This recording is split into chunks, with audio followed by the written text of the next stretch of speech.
I never thought I'd be the guy sitting here telling a story like this, but life has a way of throwing punches when you least expect it. My name's Mike, and I was married to a woman named Jessica. We'd been together for 5 years, and I honestly thought we had a decent relationship. At least I did. Jessica was always a bit bitchy, sure, quick to throw a tantrum if things didn't go her way, but I figured that was just her personality. Still, she was beautiful, ambitious, and seemed to genuinely care about me. Or so I thought. We were in the middle of finalizing my citizenship application, which was a huge deal for me. I'd moved to the States from Europe 5 years earlier, and getting my citizenship was the last big hurdle. I was excited, nervous, but mostly relieved that soon I'd be officially part of this country. Jessica was supportive at first. She even came with me to the legal meetings with the immigration attorney, a guy named David. David was sharp, a little slick, but he knew his stuff, and I trusted him. Jessica seemed to get along with him too, joking around, making small talk. I brushed it off, thinking maybe I was just overly paranoid, or maybe she was just being friendly. But then little things started to change. Jessica began canceling plans last minute, claiming she was busy at work or tired. Her phone started ringing nonstop, often late at night. She'd go out with her friends more often, coming home late, looking a little too pleased with herself. I noticed her texts were more suggestive, and she'd get defensive if I asked her who she was talking to. I caught her lying once about where she'd been. She said she was at a coworker's house working on a project, but I found lipstick marks on her collar, and the timing didn't add up. I didn't want to jump to conclusions, but I couldn't shake the feeling that something was off. Jessica was bitchy and manipulative enough to lie her way out of anything, so I tried to keep my suspicions to myself. Still, I kept watch, hoping I was wrong. I'd gotten used to her mood swings, her little outbursts, but I sensed there was more beneath the surface. Little did I know, I was about to find out just how deep her deception went, and how much it would change everything I thought I knew about her, about us, and about myself. One evening I decided to go through her phone when she was in the shower. I know, total invasion of privacy, but at that point I was desperate for answers. I needed to see what she was hiding. I'd noticed her deleting messages, but I managed to find a conversation with someone named David. Then it clicked. The same name as our attorney. My stomach dropped. I opened the messages, at first just casual banter. But then it turned explicit. They were talking about meeting up, about their secret sessions, about how they couldn't keep their hands off each other. I read through it all in stunned silence. Jessica was cheating on me with David, our fucking immigration lawyer. The man who was supposed to help me build a new life was instead fucking my wife behind my back. All those meetings, the dinners, the friendly chats, they weren't just about my citizenship. I felt my blood turn cold. My mind raced. How long had this been going on? Was she lying this whole time about the meetings? Had she been cheating on me during those business dinners? I couldn't believe it. My wife Jessica was fucking my lawyer. I was furious but also heartbroken. All the trust I'd ever had in her evaporated in that moment. I sat there staring at the phone, trembling. I wanted to scream, to punch something, but I just felt numb. The betrayal was so raw, so deep, I didn't know if I could ever come back from it. I closed her phone slowly, feeling like I'd been punched in the gut. I wanted to confront her immediately, but I knew I needed a plan. How do you even approach something like this? How do you tell your wife you know about her affair with your lawyer? I was shaking, trying to figure out what to do next, when I remembered her phone was still in my hand. I looked at her contact list. There was David's number. I saved it, just in case I needed it later. At that moment, I knew the game had changed forever. This wasn't just a little infidelity.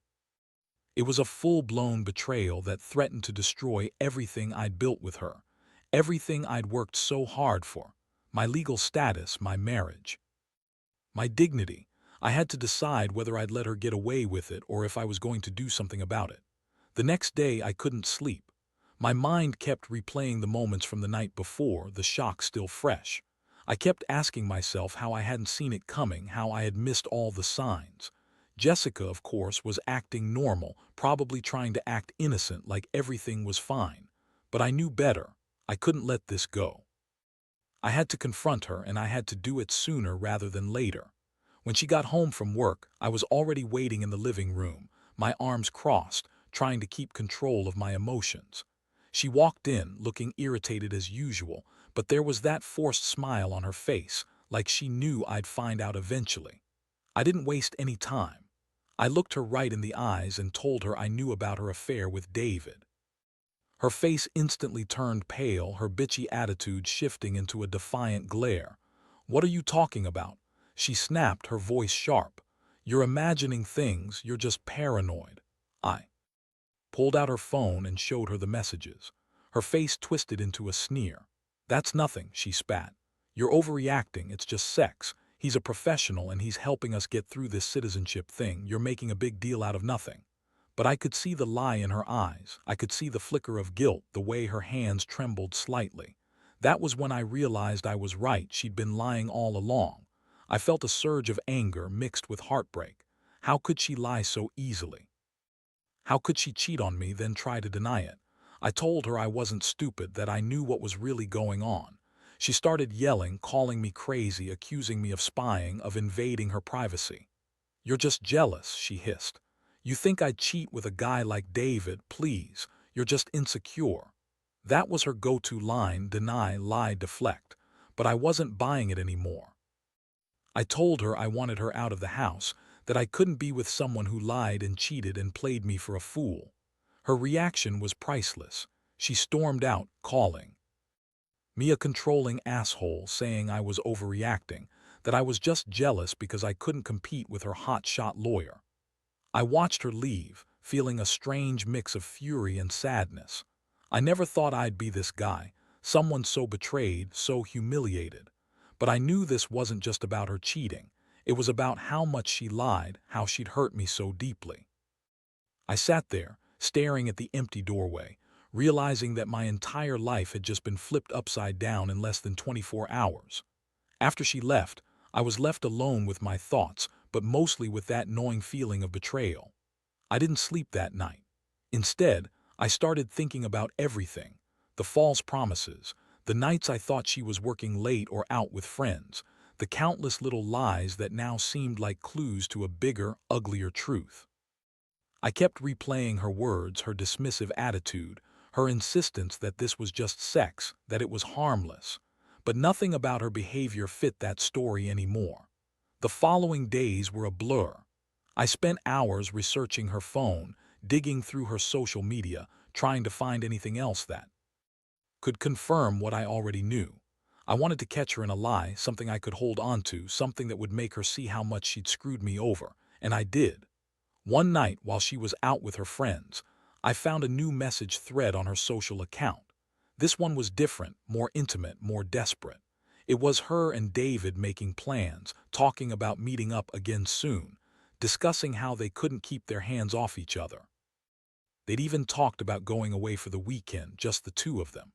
At that moment, I felt like my world was crashing down again, only this time I had proof. I wasn't imagining things, it was real.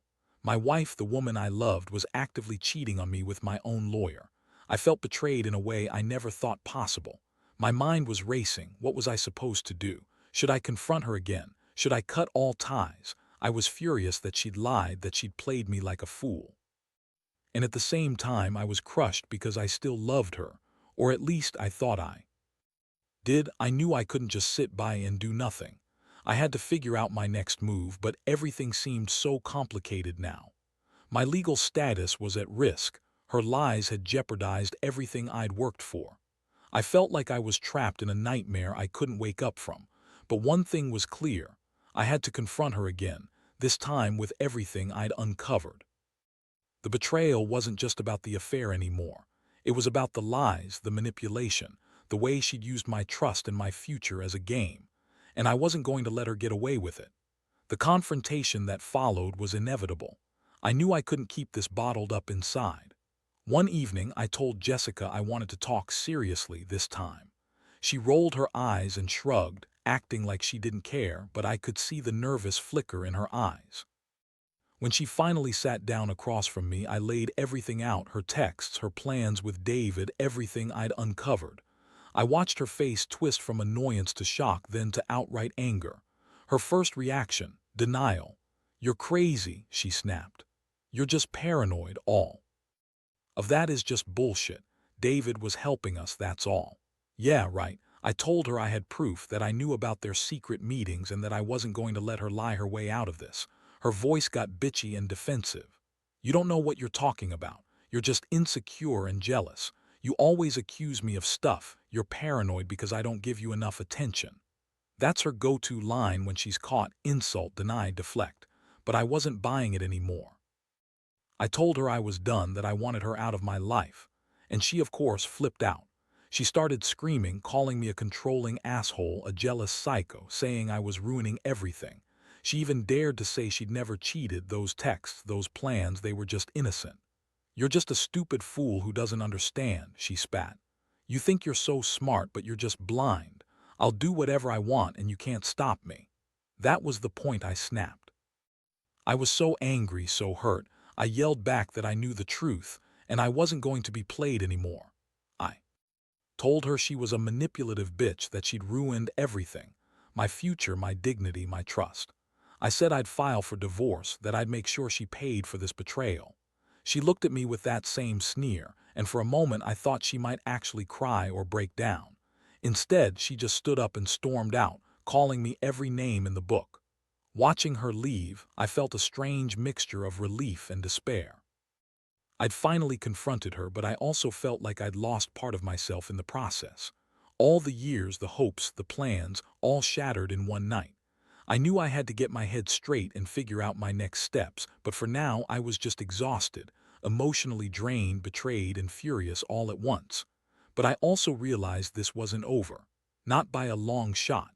In the days that followed, I made up my mind. I couldn't stay with someone who so knowingly used me, lied to my face, and betrayed everything we'd built. I started packing my things, preparing for a separation that I knew was inevitable. The legal mess was complicated. I'd need to rethink everything. About my citizenship, my future here, but honestly I didn't care. My trust in Jessica was gone, and no piece of paper or legal status was worth feeling like I'd been ripped apart from the inside out. Getting rid of her was just the first step. I felt a deep sense of loss. Loss of the future I envisioned, the stability I thought we had, the trust that I'd foolishly taken for granted. But with each passing day, I felt a small weight lifting. I'd learned something vital: never ignore the signs, never assume people are who they pretend to be. Jessica's bitchy, manipulative side was always there, but I'd blinded myself to it because I loved her. Now I saw her for what she really was: a liar and cheater, someone who used me to get what she wanted and then threw me away like garbage.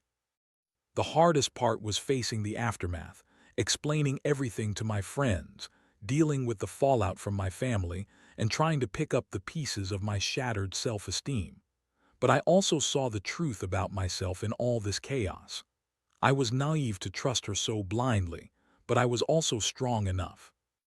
Now to start over, to rebuild my life without her lies clouding everything.